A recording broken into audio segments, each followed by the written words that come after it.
perkenalkan, kami dari kelompok 6 akan mempresentasikan materi mengenai perhitungan biaya standar. Sebelumnya, perkenalkan, nama saya Felisa Hayunabila dan rekan-rekan saya yang terdiri dari Novi Dwi Andini dan Naila Amalia Rizkyani. Langsung saja ke materi yang pertama yang akan disampaikan oleh rekan saya, Naila.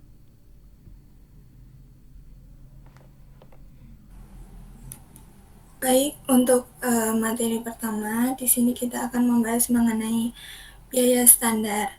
Jadi, biaya standar itu merupakan biaya yang ditentukan menurut perancangan. Jadi, sebelum melakukan produksi, perusahaan itu harus menentukan biaya yang keluar, bahan yang dibutuhkan, dan juga menentukan harga per unitnya. Ini dengan tujuan agar dapat mengontrol pengeluaran dan menilai kinerja pekerjaan. Standar unit itu merupakan biaya untuk bikin satu unit produk. Nah, komponen biaya standar itu terdiri dari dua. Yang pertama ada standar kuantitas. Standar kuantitas itu merupakan berapa banyak input yang akan dipakai untuk satu produk. Contohnya, satu minuman itu membutuhkan 5 ons gula. Terus yang kedua itu ada standar harga. Standar harga ini merupakan harga per unit input. Contohnya, misal 1 ons gula itu sebesar Rp700. Jadi, untuk biaya standar satu produk minuman itu 5 dikali Rp700. Jadi, seharga 3.500. Terus untuk pembuatan standar itu berasal dari data masa lalu, percobaan teknis, dan juga pengalaman pekerja. Next.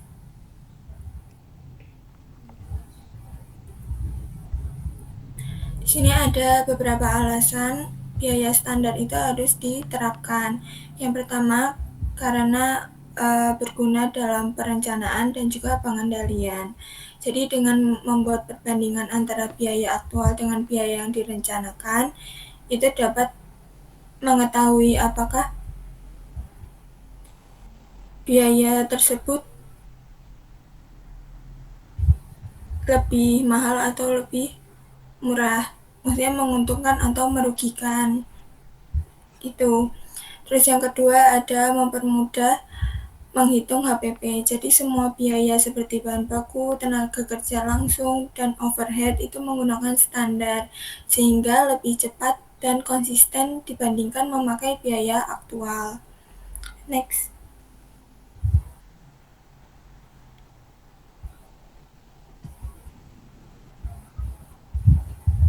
Selanjutnya ada biaya produk standar, yang dimana biaya produk standar itu merupakan biaya yang ditentukan di muka atau biaya yang seharusnya dikeluarkan untuk menghasilkan satu unit produk dalam kondisi operasi normal. Nah, angka ini itu berfungsi sebagai tolak ukur ataupun anggaran yang digunakan manajemen untuk mengukur efisiensi kinerja pada perusahaan. Nah, di sini itu ada tujuan biaya standar. Yang pertama itu untuk mengendalikan biaya. Lalu yang kedua itu untuk menilai kinerja, yang ketiga itu untuk menentukan harga jual, dan yang keempat itu membantu perencanaan dan pengambilan keputusan. Nah, di dalam biaya produksi standar ini juga memiliki komponen biaya. Yang pertama itu ada bahan baku langsung, di mana ini merupakan bahan utama untuk membuat produk tersebut. Lalu yang kedua itu ada tenaga kerja langsung. Ini maksudnya upah kerja yang membuat produk tersebut. Lalu yang ketiga itu biaya overhead pabrik. Ini merupakan biaya tambahan untuk kegiatan operasional. Nah, di dalam biaya produk standar ini memiliki dua konsep penting. Yang pertama itu ada standar kuantitas atau SQ. Ini merupakan jumlah bahan yang seharusnya dipakai. Lalu yang kedua itu ada standar jam atau ESA, yang dimana ini merupakan waktu kerja yang seharusnya digunakan.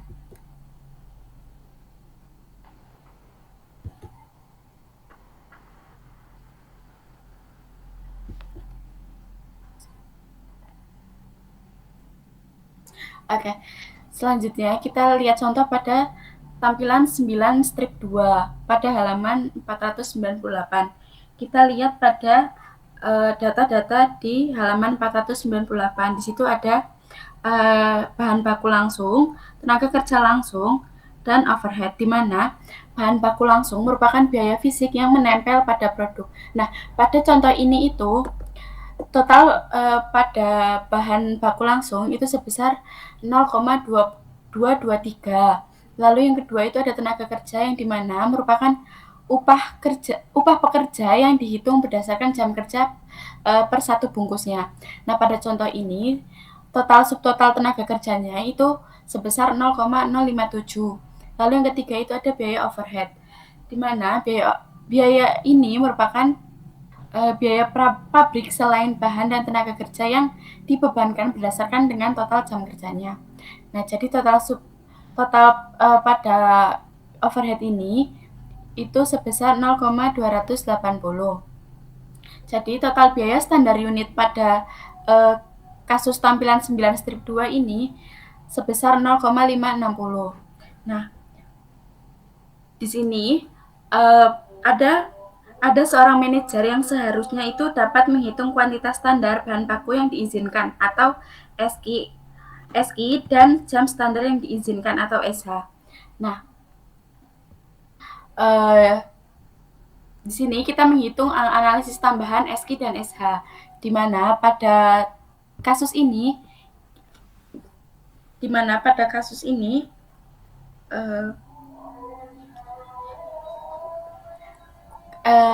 SI bahan baku itu ketika produksi jagung kuning itu bertambah 100 bungkus. Nah, dengan rumus SQ, standar kuantitas unit dikalikan dengan output aktual. Itu standar unitnya sebesar 18 dan dikalikan dengan 100 bungkus menjadi 1.800.000 ons. Lalu kita menghitung standar yang diizinkan ketika berproduksi 100 bungkus tersebut atau SH, di mana SH ini menggunakan rumus standar unit tenaga kerja dikalikan dengan output aktualnya, di mana standar unit kerjanya itu sebesar 0,0008 dikalikan dengan 100 bungkus tersebut, mendapatkan 80 jam tenaga kerja langsung.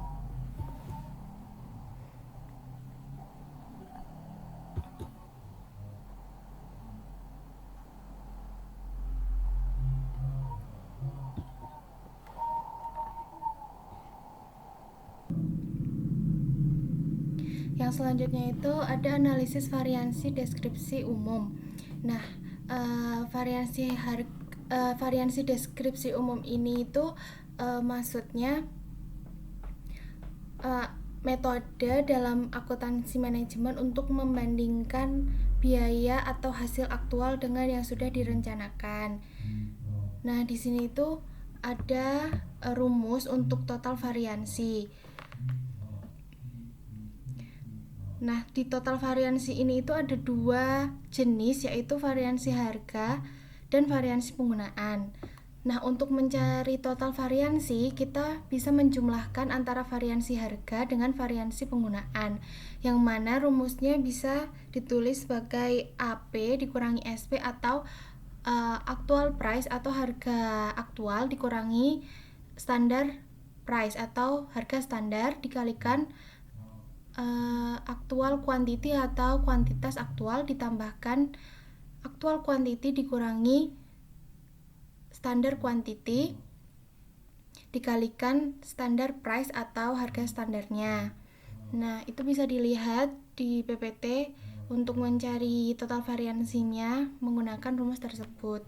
Nah, keputusan untuk menyelidiki ini tuh mempunyai tujuan yang pertama mengidentifikasi penyebab terjadinya selisih. Yang kedua itu untuk menentukan apakah selisih tersebut bersifat wajar atau tidak. Yang ketiga itu untuk membantu manajemen dalam mengambil tindakan korektif dan meningkatkan efektivitas pengendalian biaya dan kinerja. Next.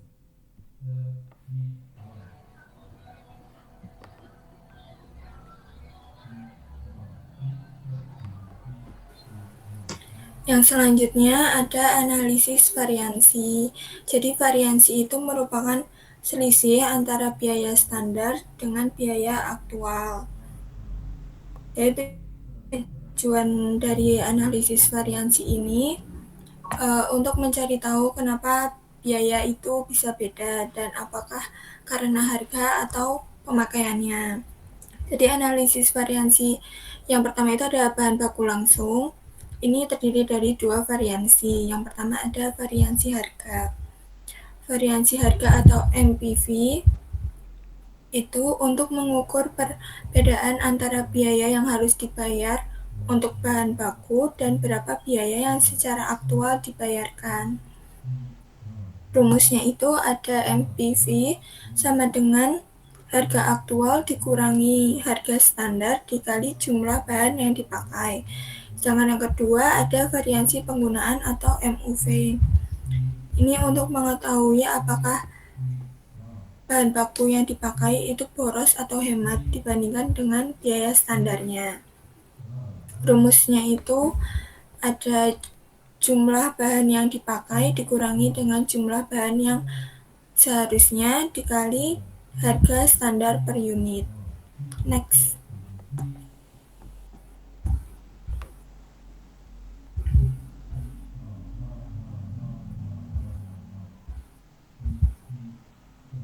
Yang sebelumnya.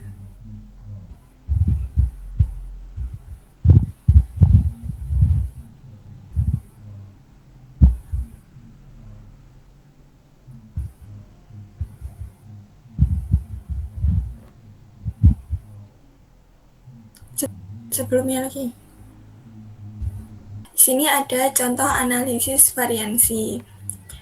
Untuk variansi harga di sini diketahui harga aktualnya sebesar 0,0069, terus jumlah bahan yang dipakainya ada 780.000 dan harga standarnya sebesar 0,006. Jika dimasukkan ke dalam rumus, jadinya 0,0069 dikurangi 0,006, ketemu 0,009 dikali 780.000 dan dihasilkan 702. Ini dinyatakan rugi karena untuk cara membaca hasilnya itu jika harga aktual lebih kecil dari harga standarnya itu maka dinyatakan untung.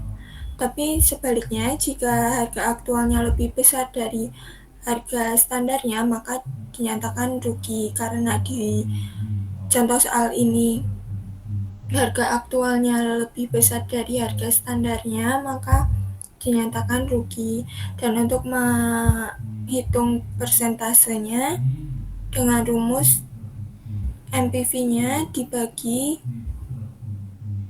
jumlah bahan yang dipakai dikali dengan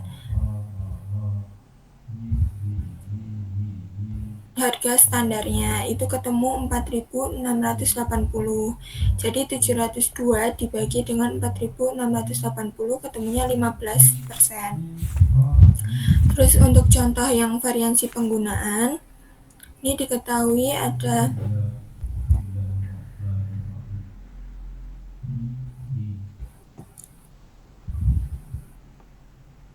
aki itu sebesar 780.000, terus SQ-nya 873.000 dan SP-nya 0,006.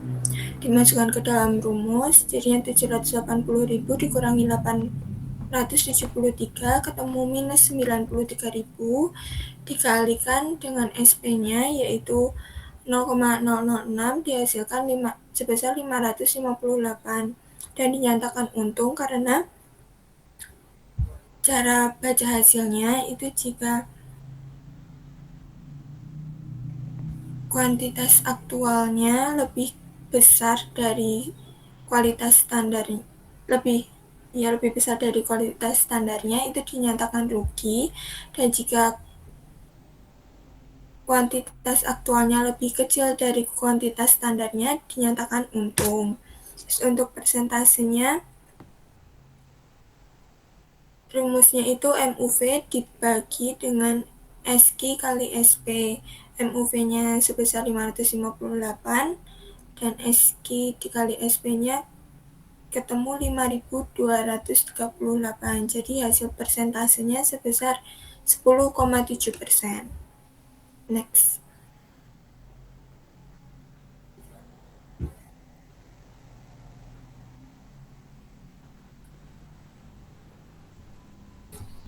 Selanjutnya, ini ada analisis variasi bahan baku langsung. Jadi yang variasi harga itu kita melakukan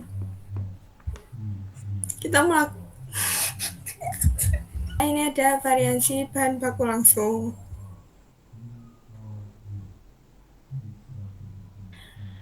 Di variasi harga itu langkah pertama kita harus mengecek signifikan atau tidak melalui persentase. Apabila hasil persentasenya itu kecil, itu bisa diabaikan, tapi kalau hasil persentasenya besar, bisa dilanjutkan analisis. Nah, analisis ini kita dapat mencari penyebab mengapa harga itu bisa naik. Biasanya itu ada karena harga bahan bakunya naik, terus kualitas bahan bakunya beda, suppliernya beda, dan juga ada diskon pembelian. Nah, setelah menentukan, kita melihat apakah ada perlu tindakan lebih lanjut atau tidak. Jadi kalau misal masalahnya itu masih dalam batas wajar, tidak diperlukan tindakan lanjut. Tapi kalau misal masalahnya itu besar, maka perlu adanya perbaikan. Sedangkan untuk variasi penggunaan, ini menunjukkan efisiensi penggunaan produksi. Jadi jika bahan yang digunakan itu boros, itu bisa jadi karena kesalahan produksi atau kualitasnya yang jelek. Tapi kalau dalam penggunaan itu bisa hemat, itu karena prosesnya yang lebih efisien. Dan tanggung jawab variasi penggunaan ini biasanya dipegang oleh manajemen produksi. Jadi mereka mengatur penggunaan bahan, proses produksi, dan juga efisiensi kerja. Dan cara memperbaiki apabila terjadi pemborosan dalam penggunaan bahan itu bisa dengan cara mengurangi adanya pemborosan, terus meminimalkan cacat produk, dan juga menghindari pengerjaan ulang. Next.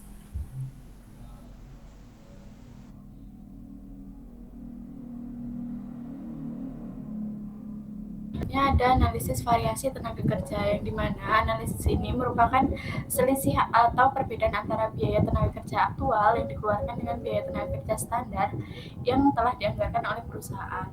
Nah, di dalam analisis variasi tenaga kerja langsung ini memiliki dua variasi. Yang pertama itu ada variasi tarif tenaga kerja atau LRV, di mana ini itu menghitung perbedaan antara apa yang sudah dibayar untuk TKL dan apa yang seharusnya dibayar. Nah, dalam pendekatan ini menggunakan rumus LRV, tarif upah aktual dikurangi dengan tarif upah standar, lalu dikalikan dengan jam tenaga kerja langsung aktual yang digunakan. Nah, LRV ini berfokus pada tarif ataupun jam atau gaji per jamnya. Lalu yang kedua itu ada variasi efisiensi tenaga kerja atau LEV. Ini untuk mengukur perbedaan antara jam tenaga kerja yang secara aktual digunakan dengan jam tenaga kerja yang seharusnya digunakan. Nah, pada pendekatan ini menggunakan rumus LEV, jam aktual TKL yang digunakan dikurangi dengan jam standar TKL yang seharusnya digunakan, lalu dikalikan dengan tarif upah standar per jamnya. Nah, LEV ini berfokus pada waktu atau jam kerja.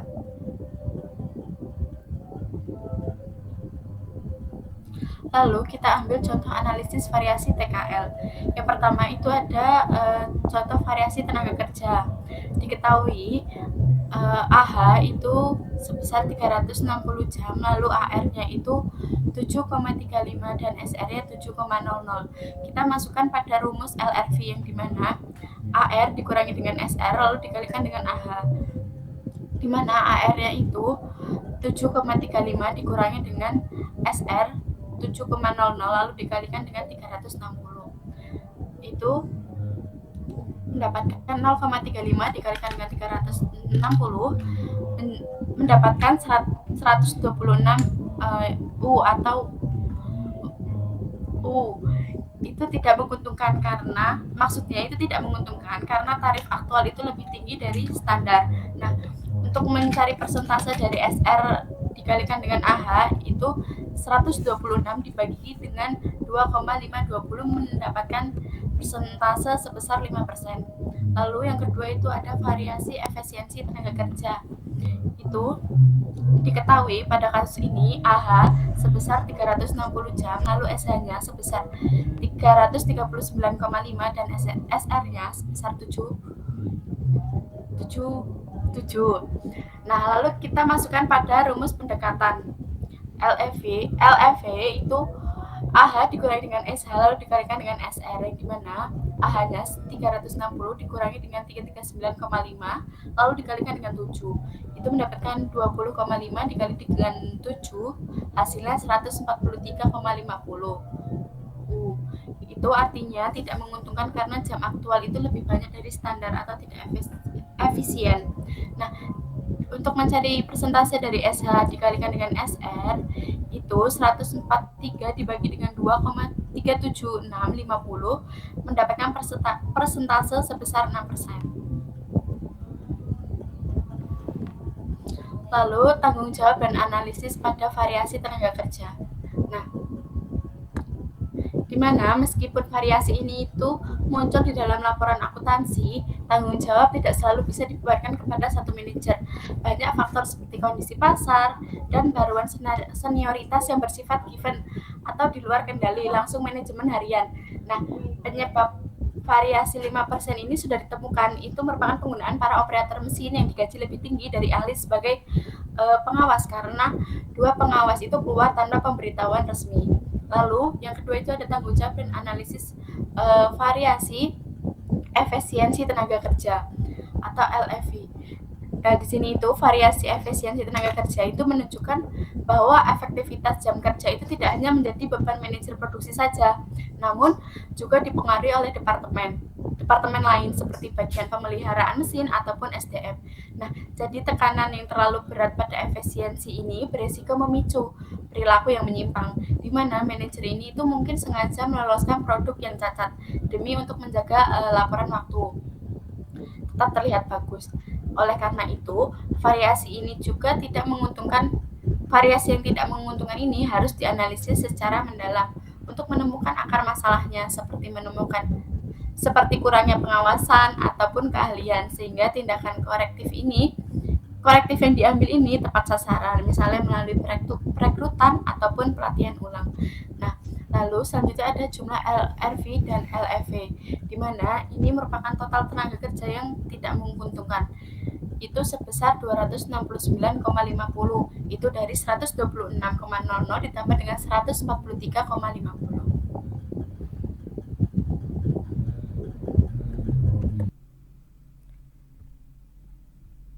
Oke, yang selanjutnya itu ada analisis variansi biaya overhead. Nah, di analisis biaya overhead ini ada dua, yaitu variansi overhead variabel dan variansi overhead tetap. Nah, untuk mencari variansi overhead variabel, kita akan membahas kasus dari Bluecon Food. Itu terdapat pemberitahuan kalau tarif overhead variabel standarnya itu sebesar 3,85 per jam TKL. Untuk biaya aktual overhead variabelnya itu sebesar $1.600, jam kerja aktual mesin dan pengawasannya itu sebanyak 400 jam. Jumlah bungkus keripik yang diproduksi itu ada 48.500, jumlah jam yang diperbolehkan untuk produksi itu ada 378,3, dan overhead variabel yang dibebankan itu 1.456. Next.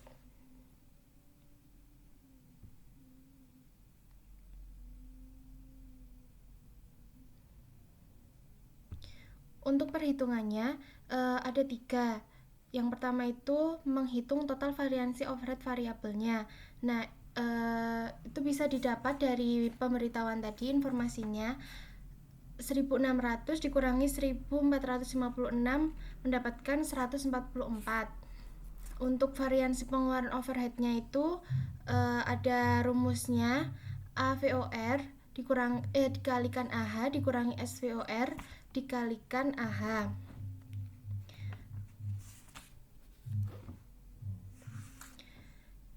Tinggal masukkan saja nominalnya ke rumus tersebut yang akan menghasilkan sebanyak $60. Nah, untuk variansi efisiensi overhead variabelnya itu juga sama.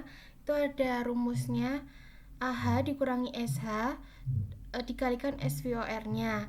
400 dikurangi 378,3 dikalikan 3,85 menghasilkan $84. Nah, untuk perbandingan variansi harga bahan baku dan tenaga kerja ini tuh sebenarnya dua-duanya sama-sama digunakan untuk membandingkan biaya standar dan biaya aktual, tapi memiliki fokus yang berbeda. Kalau misal variansi harga bahan baku itu menunjukkan selisih antara harga bahan yang direncanakan dengan harga yang benar-benar dibayar, sehingga mereka itu berkaitan dengan kinerja pembelian dan dipengaruhi oleh faktor seperti harga pasar dan pemasaran. Kalau yang variansi tarif tenaga kerja itu menunjukkan perbedaan antara tarif upah standar dan aktual yang berkaitan dengan pengelolaan tenaga kerja seperti tingkat keahlian. Tapi kalau perbedaan utamanya itu keduanya bisa dibedakan melalui variansi bahan baku. Next.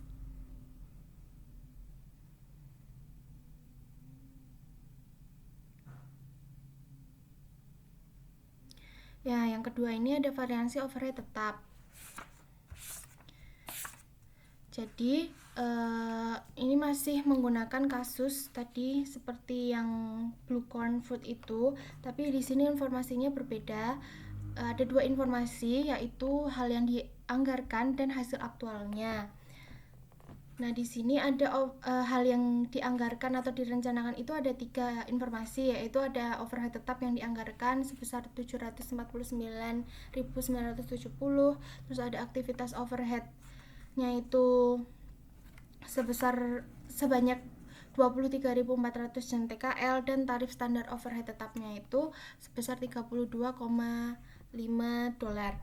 Untuk hasil aktualnya, dia memiliki informasi produksi aktual sebanyak 2.750 bungkus keripik. Biaya aktual overhead tetapnya itu ada $749.000, dan jam standar yang dimungkinkan untuk diproduksi aktualnya itu ada 21.450. Next.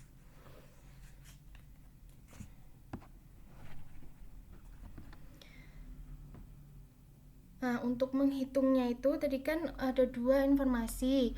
Untuk yang pertama, yang untuk hal yang dianggarkan tadi ada 2 perhitungan, yaitu untuk total variansi overhead tetapnya menggunakan rumus tarif standar overhead tetap dikalikan jam standar.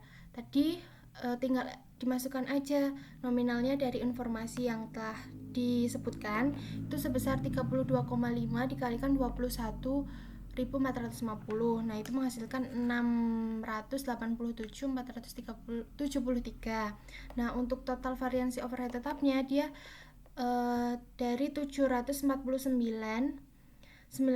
479.000 dikurangi 687.473 menghasilkan 61.527. Nah, untuk yang hasil aktualnya dia menghitung menggunakan variansi volume overhead tetap, yaitu dengan rumus overhead tetap yang dianggarkan dikurangi overhead tetap yang dibebankan. Tinggal masukin aja nominalnya seperti yang ada di informasi. Dia akan menghasilkan 62.497 U. Next.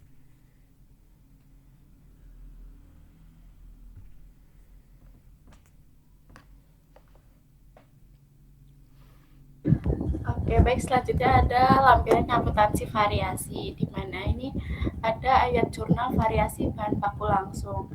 Nah, ayat jurnal ini itu untuk mencatat pembelian bahan baku sebagai berikut dengan asumsi MPV tidak menguntungkan dan AG adalah bahan baku yang dibeli. Nah, pada variasi harga bahan baku ini jurnalnya debit itu persediaan bahan baku dengan rumus SP dikalikan dengan AG.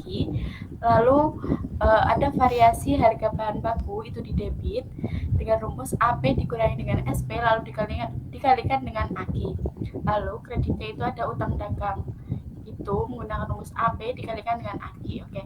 Sebagai contoh, jika AP adalah 0,0069 per ons jagung, lalu SP-nya adalah 0,0060 per on dan 780 ons jagung dibeli, ayat jurnalnya akan menjadi sebagai berikut. Jadi debit itu persediaan bahan baku sebesar 4.680 dari 0,0060 dikalikan dengan 780 ons. Lalu variasi harga bahan baku di debit itu mendapatkan 702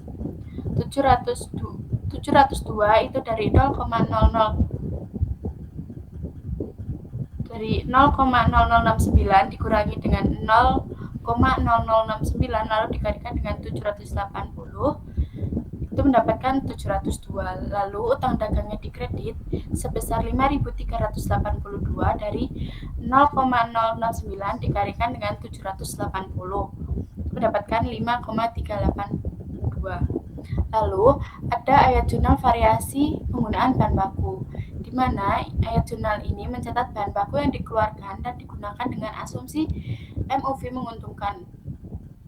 Oke, dengan jurnal barang dalam proses di debit itu menggunakan rumus SI dikalikan dengan SP, lalu kreditnya variasi penggunaan bahan baku dengan rumus API dikurangi dengan SI dikali dengan SP, lalu kredit persediaan bahan baku itu dengan rumus AKI dikalikan dengan SP. Ya, dalam kita asumsikan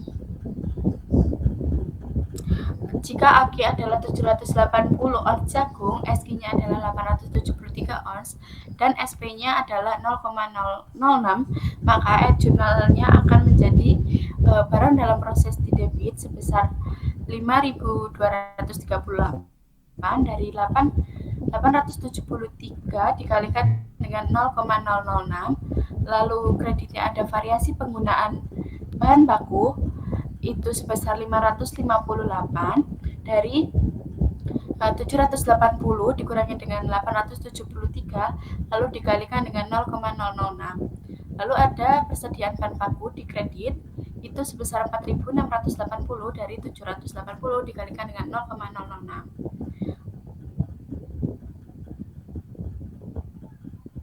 Oke, selanjutnya ada ayat jurnal variasi tenaga kerja langsung, di mana ayat jurnal ini untuk mencatat kedua jenis variasi tenaga kerja yang dibuat secara simultan. Nah, bentuk umum ayat jurnal ini dengan asumsi variasi tarif tenaga kerja menguntungkan dan variasi efisiensi tenaga kerja tidak menguntungkan. Nah, oke, jurnalnya itu ada debit, barang dalam proses dengan rumus SH dikalikan dengan SR, lalu variasi efisiensi tenaga kerja itu di debit ada AH dikurangi dengan SH lalu dikalikan dengan SR, lalu di kredit ada variasi tarif tenaga kerja dengan rumus AR dikurangi dengan SR lalu dikalikan dengan AH, dan terakhir itu ada utang gaji di kredit itu menggunakan rumus AH dikalikan dengan AR. Oke, untuk memberikan contoh, asumsikan AH adalah 360 jam pengawasan, lalu SH-nya adalah 339,5 jam, AR-nya adalah 7,35 per jam dan SR-nya adalah 7,00 per jam. Ayat jurnalnya debit barang dalam proses sebesar 2.376,50, lalu variasi efisiensi tenaga kerja di debit sebesar 143,50, lalu variasi tarif tenaga kerja sebesar 126 di debit, lalu yang terakhir ada utang gaji di kredit sebesar 2.646,00. Lalu ada ayat jurnal variasi bahan baku tenaga kerja, di mana disposisi variasi bahan baku dan tenaga kerja ini ditutup ke harga pokok penjualan, atau praktik ini dapat diterima jika jumlah variasi itu tidak terlalu besar. Nah, dengan menggunakan ayat jurnal akan mengambil bentuk ada harga pokok penjualan di debit sebesar 971,50, lalu kreditnya variasi harga bahan baku sebesar 702,00, lalu variasi efisiensi tenaga kerja di kredit sebesar 143,50, lalu variasi tarif tenaga kerja sebesar 126,00 di kredit, lalu ada variasi bahan baku yang digunakan di debit sebesar 558,00 dan harga pokok penjualan di kredit sebesar 558,00. Jika jumlah variasi material ini harus diproratakan di antara berbagai akun, variasi harga bahan baku itu diproratakan di antara persediaan bahan baku, barang dalam proses, barang jadi, dan harga pokok penjualan. Nah, variasi bahan baku dan tenaga kerja lainnya itu diproratakan di antara barang dalam proses, barang jadi, dan harga pokok penjualan.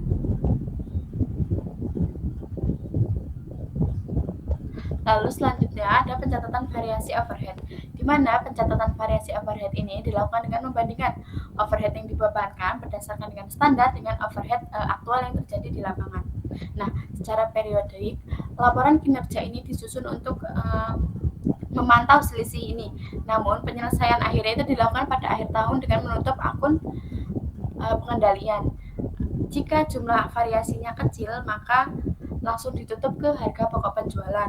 Namun, jika jumlahnya besar, variasi tersebut harus diproratakan ke akun barang dalam proses, barang jadi, dan harga pokok penjualan, supaya saldo tiap akun itu mencerminkan biaya yang lebih akurat.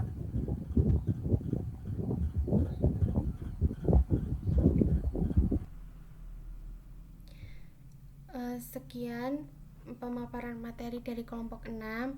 Mohon maaf sebelumnya kalau ada materi yang mungkin kurang jelas atau di video ini sinyalnya kami kurang bagus.